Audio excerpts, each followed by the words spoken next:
What it do, young cuz? Do your man the trio OG, Bun Squeaks, holding it down for 205 and representing that SIS to IDIE Cypher Ward up in this piece for life. And you know you turned into the realest. Producer D Roth, hit that intro, my G.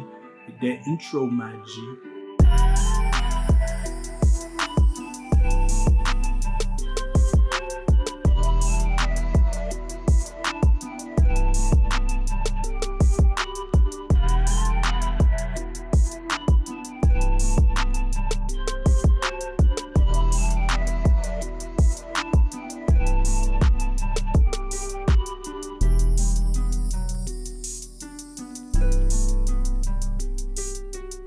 What's up, players? Once again, we're back with another edition of the Soul and Stereo Sessions right here on the YouTube. Y'all know what it is. Make sure before we get going into this very, very special episode, do your boy a favor for once. Just hook me up. All you got to do, I'm just asking you one thing. Go down in that little bar, hit like, hit subscribe, share this video with your peoples. Make sure you comment on the video as well, because I think that's the key to getting YouTube to show this up in other people's feeds so we can get them numbers up. It's all about the numbers. That's all it is. And speaking of numbers, this edition is a little bit different. Gonna switch it up on y'all a little bit. So this is what we're gonna do. I have asked my folks over on the Soul and Stereo Cypher on Facebook. Yes, if you aren't on Facebook, I understand why. But if you are, you need to be in the Soul and Stereo Cypher, because that's where we talk music and movies and all the stuff we talk about here on YouTube. We talk about it there 24/7. Just go to Soul and Stereo Cypher on the Facebook little search bar. You'll find us. Come on and have fun. Anyway, a few days ago, I asked the Cypher, yo, what do y'all want me to discuss as a Q&A on the next edition of the Soul and Stereo Sessions? And they just bombarded me with questions. I got a ton. I even got some from Twitter. I'm going to share a little bit with y'all today. Going to be a very interesting discussion. So kick back, get your popcorn. We're going to have a little bit of fun just answering some questions about R&B, where we're headed, where we're going, and getting this thing straight. So let's get started. I don't know what's this it's doing here. Call him Mr. Squeaks because, you know, he squeaks. I'll get rid of it. Hey, cuz. What you doing, cuz?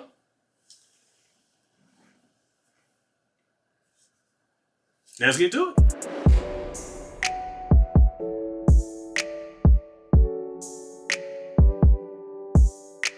All right, question number one. We're starting out hot and heavy, players. This is courtesy of my Thundercats iPhone.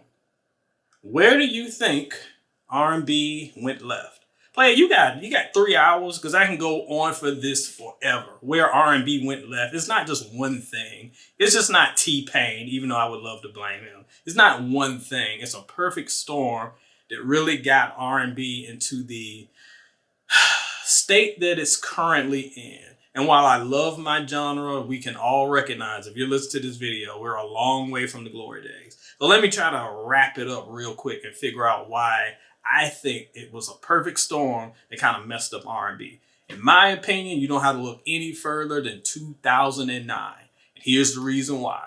2009 was a time where we were getting an influx of new sounds. I have always been of the mindset that genres switch over with new fan bases every 10 years. It just happens. Just look at how music is shaped. Every 10 years or so, we get a new influx of new sounds, new artists, and new fan bases. In 2009, look at where the world was. So we have hip hop starting to rise as the preeminent genre. We've got a whole lot of new artists that are kind of blending hip hop and R&B together, which ain't new. Drake ain't new.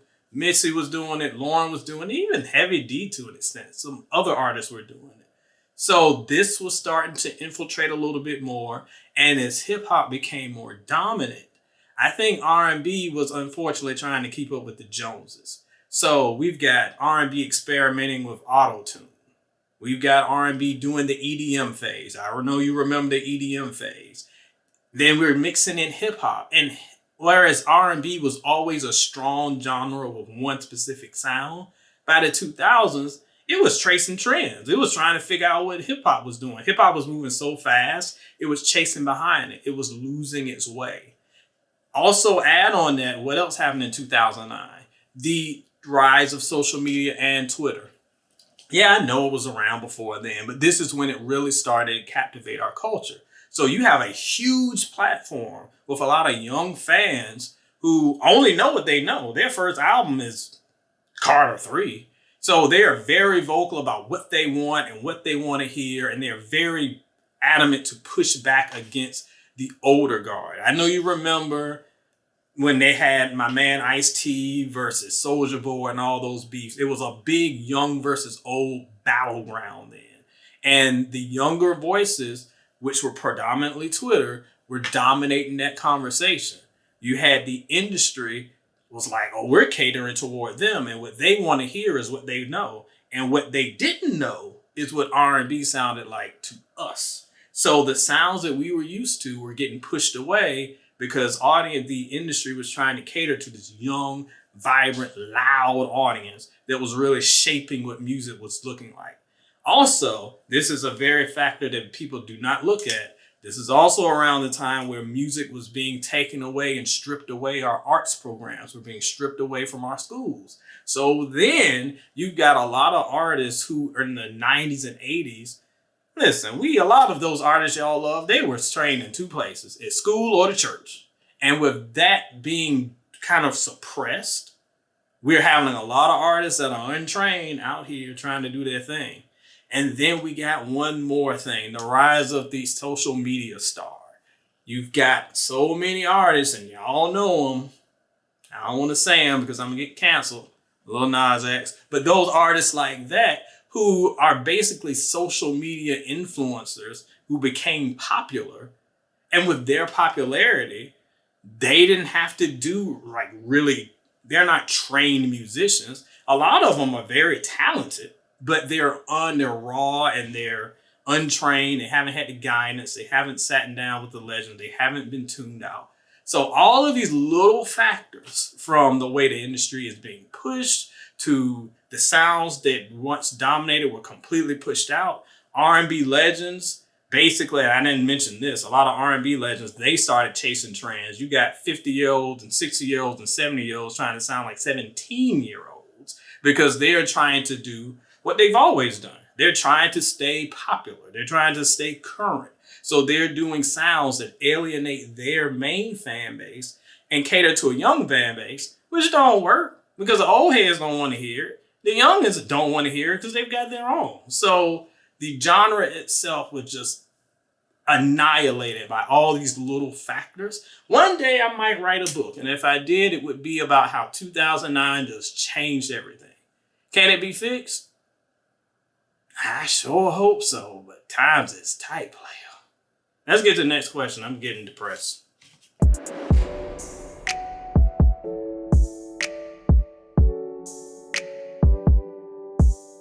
All right, this one is fun. Favorite 90s R&B girl group and album, and likewise for the boys. This is easy. Y'all gonna trip. Well, if you know me, you probably won't be too surprised. Favorite girl group album is Cut Close. I love me some Cut Close. I'm so mad we only got one album from them. That album is great. You can call me a Keith Sweat stan all day long. I see you, D. Roth. I know how you do. You can call me one, but I'll own up to it. But those girls were great. My favorite male group, that one's tough. It'll be between Playa and 112. I'm going to go with Playa, though, because I love their debut, and it's so underrated. And it broke my heart when I could not put them on my list of 50 best R&B albums of the 90s. They ended up literally number 51. Couldn't show them love, but I am always the unbiased album reviewer. So even though I was tempted to just throw them on the list to make me happy, I have to be fair to you, the viewer. Except when y'all don't need to be fair, and then you get what you get. Next question.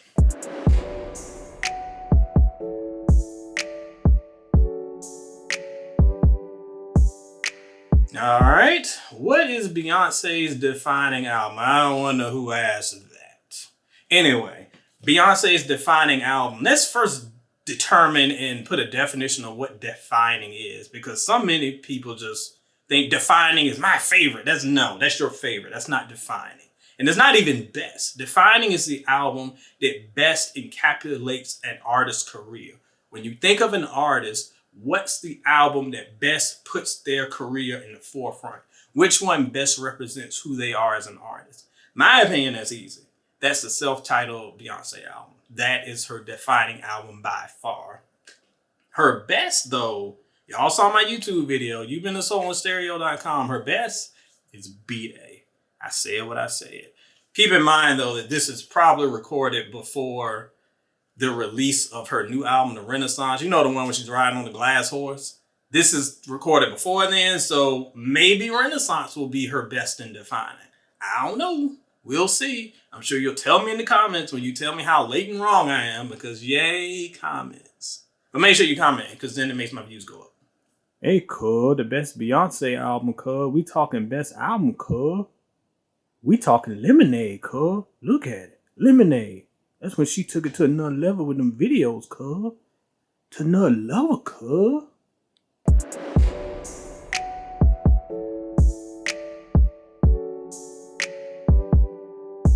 Next question. If it wasn't for R. Kelly's influence in the music industry with his writing, etc., how different do you think the music industry would have been? This is very interesting because, first of all, I probably have just lost half of y'all because I dared mention R&B Voldemort's name. But let's be adults. We can talk about it. We can say that he's a horrible person that should be facing punishment for what he did to destroy lives. Okay, but we can also say that he is the most influential artist of the 90s. Two things can be true, y'all. You ain't got to rewrite history. It's not celebrating him when you're just stating facts, is what it is. And when it comes to this, we got to keep in mind that he really shaped what 90s was, not just sound, the power of the R&B remix, even the way he structured songs in his writing. And then into the 2000s when he had This Is Mr. Biggs, What You Doing, Mr. Biggs, that soap opera-ish storytelling that kind of started in the late 90s, went into the 2000s. That was a big factor too in shaping the narratives that really came out of R&B. So his influence is unparalleled. Without that, it's interesting. I think that without him, maybe Babyface would wind up being kind of the preeminent R&B storyteller, and you would see a lot more artists, especially in the late 90s and into the 2000s, kind of following his path a little bit, which was a little bit similar, but the structuring and the songs, they weren't quite as overt, wasn't as hip-hop oriented. R. Kelly was the right artist for the right time, so it made it work. Without him, I think we would still went down that road. Might have been just a little bit rockier before we got it. Maybe that full transfer over wouldn't happen for real until the 2000s. But hip hop was already becoming really synonymous with R&B, starting from the early 90s with Mary J. and Jodeci. R. Kelly just helped push that forward. So him being removed wouldn't stop it. Might have slowed it a little bit, but can't hate on his influence, not at all. Let's see what we got next.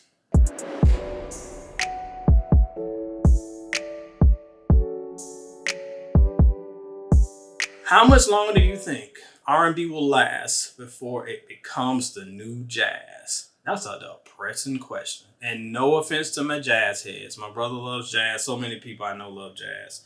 I understand the fear, y'all. There's a fear that the genre we love will just evaporate and become so niche and so obscure that it'll depress us.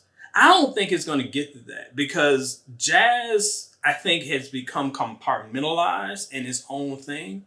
As I mentioned before, R&B, even though it's getting more and more minuscule by the passing second, it's still intrinsically tied to hip hop, which is the defining sound right now of the world.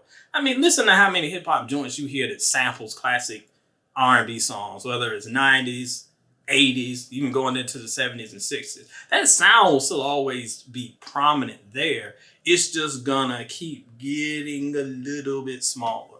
I don't think it's gonna go the way of jazz anytime soon, but I do think that it's gonna get a lot tougher, as we've seen, in the coming years for us to get back to the sound that we know. Now, I do think that there could be a turnaround. I talked on Twitter a few weeks ago, as of this posting of this video, about how young people seem to even be getting sick and tired of these old heads talking like they're 19 years old. And I think that's because, if you go back to what I was saying in the earlier question, that young audience is growing up. And all that complaining we did in the early 2010s about music sounding juvenile, and of course it didn't sound juvenile to them, they were juveniles. But now that they're getting older, they want more from their music.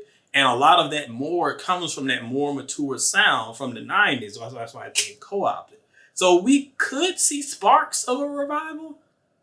Too early to say, but never fear, players. I don't think we're going to go the way of jazz just yet. At least I hope not.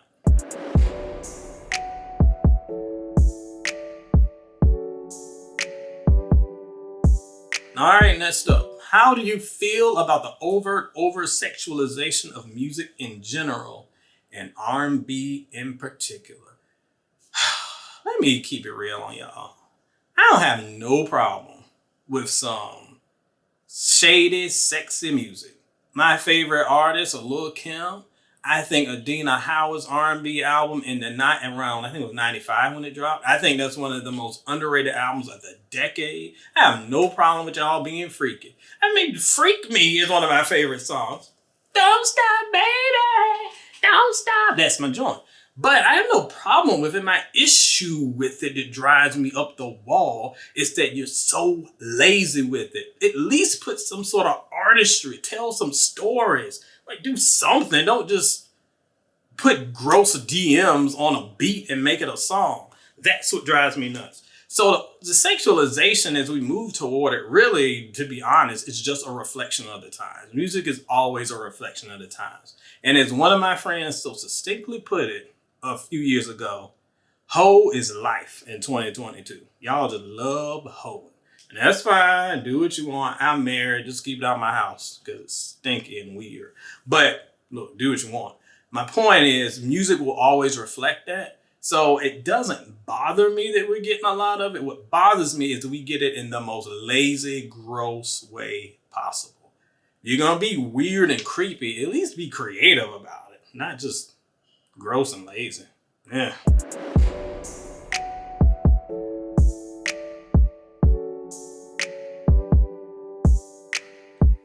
Next up, why did R&B groups fall off in the mid-2000s? And is there a place for them in the new R&B landscape? This is another question I could go on a whole video on, and it's hard to just boil it down into a minute or so. I think that groups in general have fallen off. It's not just R&B groups. They think of how many groups, other than the BTS boys and some of these other ones, how many groups did we see on the regular as compared to what we saw in like the early 2000s? It's just, from the friends that I have in the industry, groups are headaches because you're managing 4 or 5 different people and 4 or 5 different personalities. It's a lot tougher than it used to be. And the problem with that is the industry is being a lot stingier with them coins. And remember what I talked about earlier about this new strategy of basically plucking up artists who are untrained but already have a big following, already have a big social media following, essentially are already social media stars. So they already did the legwork. Who cares about actually having any type of artistry? We can just make them a star. But that's easier to do when it's one person as opposed to a group. There's no viral group of people. There's usually one person that's viral. That's why we've kind of gotten away from that model. It's sad to me because there's so much that a group can offer in terms of harmonies and arrangements. But when that is taken out of the equation, and right now that's not really hot in the streets, why have a group? Man, this question is depressing.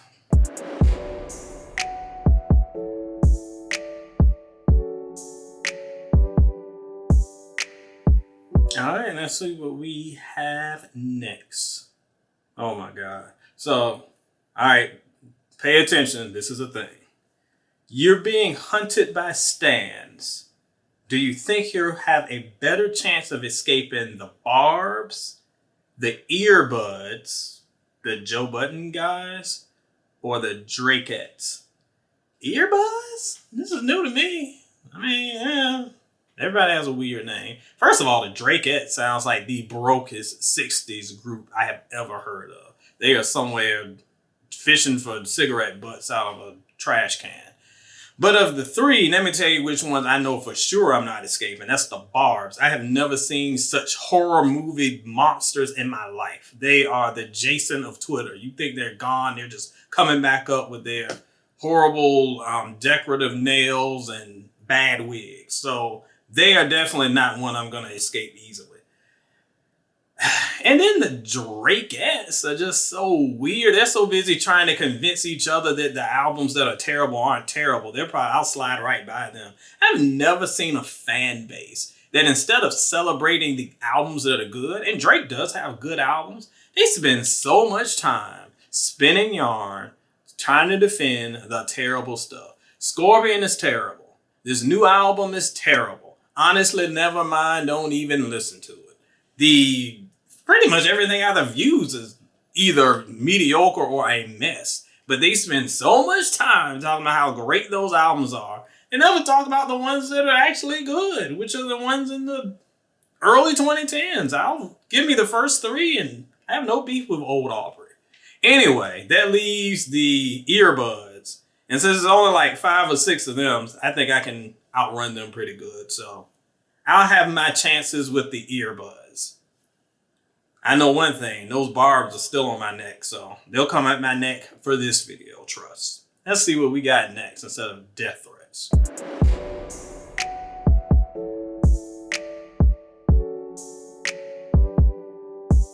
What is your favorite Dragon Ball Z saga? Ma'am, that is not an R&B question. I don't know how this is here.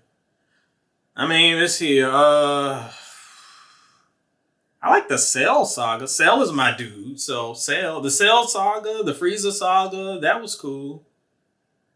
I guess I like Dragon Ball, but I'm not really that defensive about it. I even like Dragon Ball GT, and I know that is horror. That is like the honestly never mind of Dragon Ball properties. I thought it was straight. The Baby saga is cool. I like Baby.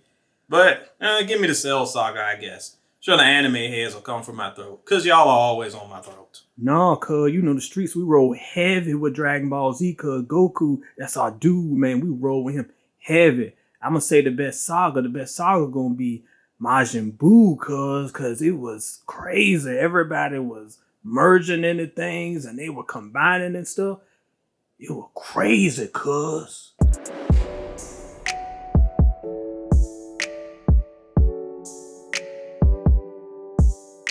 All right, here we go. Why do you think when an R&B artist goes for a more pop/mainstream sound, they are mostly get a bad rep, and vice versa when a pop artist goes for a more R&B sound?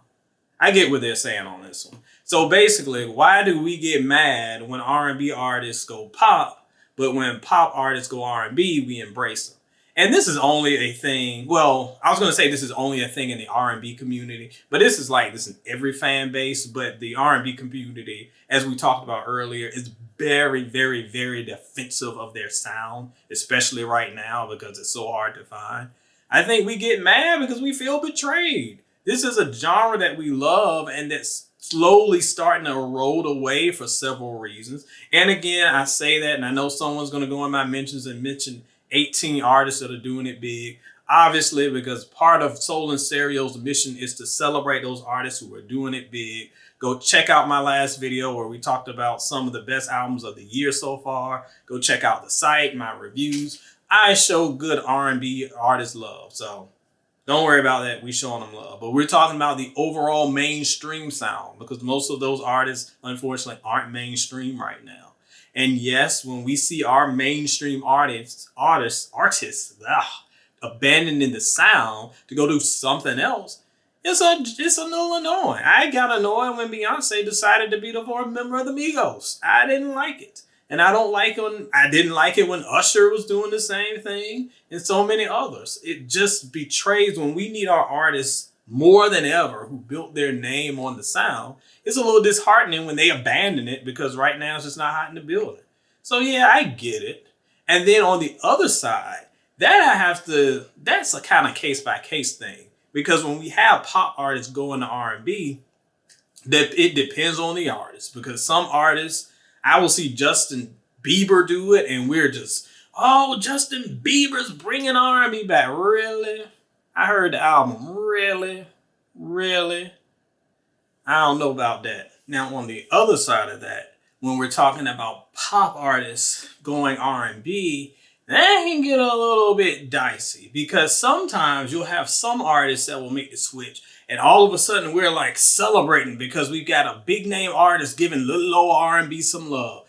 Justin Bieber. I hear one more time about how Justin Bieber's gonna save R&B. Which album? Because albums I heard ain't saving nothing. They ain't saving nothing.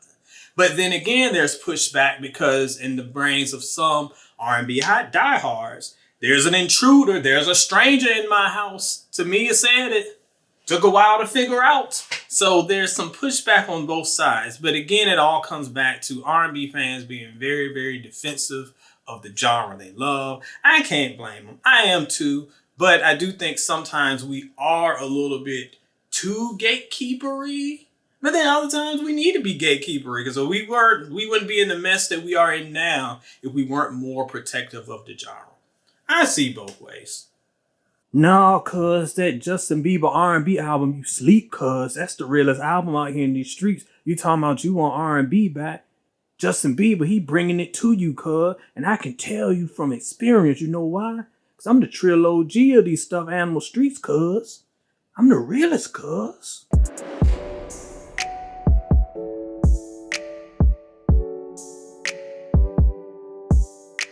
All right, I think this is our last one. Both are absolute legends, but when it comes to vocals, who do you prefer out of Mariah and Whitney? This is tough, but easy. Again, both absolutely legendary, both I love, but if we're talking vocals, I gotta go Whitney. And why? I know we love the whistle register. I know Mariah's great. Mariah is great. Someone was talking about those stands earlier. You need to put the Mariah stands on that list too. They don't play either. And they'll come for me for this. I love Mariah, but Mariah sometimes do that little whispery thing where you got to go on Google and see what she actually is saying. You never have to do that with Whitney. Whitney's vocals were very clear each and every time. And I know someone's going to come for me. Oh, no, Mariah, don't whisper.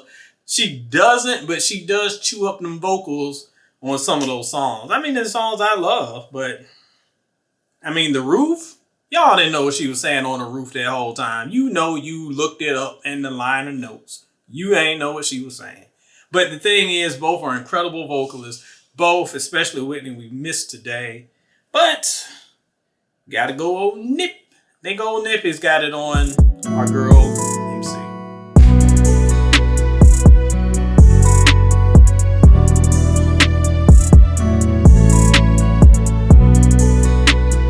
And that's it. Those are the questions we got today. I got many more questions, y'all. I know someone's going to be like, he didn't get to my question. I know I didn't get to it. Maybe next time. And if this video does well enough, maybe I'll do a hip-hop version as well. But we'll definitely do an R&B part 2 so I can get some of those questions I missed. I want to keep y'all all day, please. So we'll get back to it. Anyway, hope you enjoyed this video. Make sure you like and share, as we talked about a little bit earlier. And as always, this edition of the Soul and Stereo Sessions is a wrap. Play on, players.